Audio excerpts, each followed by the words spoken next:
Hello guys, welcome back to my channel. And இன்றைக்கி நம்ம வீடியோவில் நம்ம எதை பற்றி தெரிஞ்சுக்க போகிறோம் அப்படின்னு பார்த்தீங்கன்னா, நம்ம லைஃப்பில் ரொம்பவே ஒரு இன்டெக்ரல் பார்ட்டான ஒரு விஷயத்தை பற்றி தான் தெரிஞ்சுக்க போகிறோம். அதுதான் நம்மளுடைய telecommunications or mobile networking.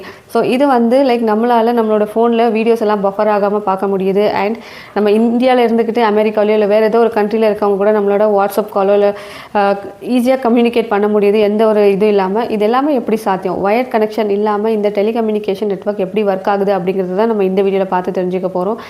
And நீங்கள் இன்னும் இந்த சேனலை சப்ஸ்கிரைப் பண்ணலன்னா சப்ஸ்கிரைப் பண்ணிக்கோங்க. அப்போ தான் இந்த மாதிரி இன்ட்ரெஸ்டிங்கான விஷயத்தை ரொம்பவே சிம்பிளாக ஈஸியாக தெரிஞ்சுக்க முடியும்.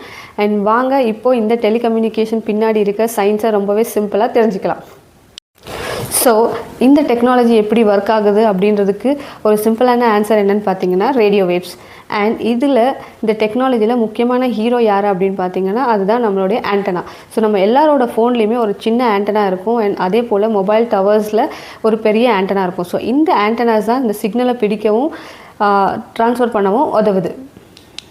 ஸோ இந்த ப்ராசஸ் எப்படி ஒர்க் ஆகுது அப்படின்னு பார்த்தீங்கன்னா, நம்ம பேசும்போது சவுண்ட் வேவ் உருவாகுது. ஸோ இந்த சவுண்ட் வேவை நம்ம ஃபோனில் இருக்க மைக்ரோஃபோன் இதை வந்து எலக்ட்ரிக்கல் டேட்டாவாக மாற்றும். அண்ட் இந்த எலக்ட்ரிக்கல் டேட்டா 0 and 1 ஃபார்மேட்டாக மாறி இது வந்து நம்மளுடைய ஆண்டனாக்கு ரீச் ஆகி ஆண்டனா வந்து இதை ரேடியோ வேவ்ஸாக ட்ரான்ஸ்ஃபர் பண்ணும். அண்ட் இந்த ரேடியோ வேவ்ஸ் நம்மளோட மொபைல் நெட்வொர்க் டவருக்கு ரீச் ஆகும்போது அந்த மெட்டலை ஹிட் பண்ணும்போது அங்கே வந்து டைனி எலக்ட்ரிக்கல் கரண்ட்ஸ் உருவாகும். அண்ட் இந்த எலக்ட்ரிக்கல் கரண்ட்ஸ் தான் நம்மளுடைய டேட்டா. ஸோ வேவ் வந்து இந்த சவுண்ட் வேவ் வந்து கரண்ட்டாக மாறி அண்ட் அது வந்து டேட்டாவாக மாறுது.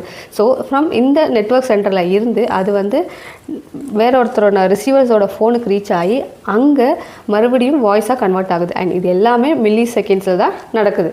ஸோ இதுக்கு ஒரு சிம்பிள் எக்ஸாம்பிள் என்ன அப்படின்னு பார்த்தீங்கன்னா, நம்ம வந்து ஒரு தண்ணியில் ஒரு கல்லை போட்டோம் அப்படின்னா ஒரு வைப்ரேஷன் உருவாகும். அந்த வைப்ரேஷன் வந்து அதை சுற்றி இருக்க பொருட்களையும் அசைக்கும். அந்த மாதிரி தான் ரேடியோ வேவ்ஸ் வந்து நம்மளுடைய தகவலை கேரி செய்யுது. இப்போது இந்த டெலிகம்யூனிகேஷன்ஸில் இருக்க எவல்யூஷன்ஸ் பற்றி தெரிஞ்சுக்கலாம். 2G 3G 4G அண்ட் இப்போ 5G வரைக்கும் நம்ம பேச ஆரம்பிச்சிட்டோம். ஸோ இதெல்லாம் என்னது அப்படின்றத தெரிஞ்சுக்கலாம். இந்த 2G 3G அப்படிங்கிறது ஜெனரேஷன். ஸோ 2G வந்து ஃபர்ஸ்ட் ஜென்ரேஷன் தான் வாய்ஸ் கால்ஸ் ஜென்ரேஷன் அப்படின்னு சொல்லலாம். இந்த ஜென்ரேஷனில் வந்து லோ ஃப்ரீக்வன்சி வேவ்ஸ் யூஸ் பண்ணாங்க, ரேடியோ வேவ்ஸ் யூஸ் செய்யப்பட்டது. ஸோ ஃப்ரீக்வன்சி அப்படின்னா ஒரு செகண்டில் இந்த ரேடியோ வேவ்ஸ் எவ்வளோ வாட்டி மேலே கீழே போயிட்டு வருது அப்படிங்கிறத ஃப்ரீக்வன்சி அப்படின்னு சொல்கிறோம். ஸோ 2Gயில் வந்து லோ ஃப்ரீக்வன்சி வேவ்ஸ் யூஸ் பண்ணதுனால இது வந்து வெறும் வாய்ஸ் கால்ஸ் மட்டும் தான் யூஸ் ஆச்சு. இது வந்து லோ ஃப்ரீக்வன்சி ரொம்ப தூரம் ட்ராவல் பண்ணும், வாய்ஸ் கிளாரிட்டி இருக்கும். பட் ஆனால் இதெல்லாம் ரொம்ப டேட்டா கேரி பண்ண முடியாததுனால இது வந்து வெறுமே வாய்ஸ் கால்ஸாக மட்டும் தான் யூஸ் பண்ணப்பட்டது.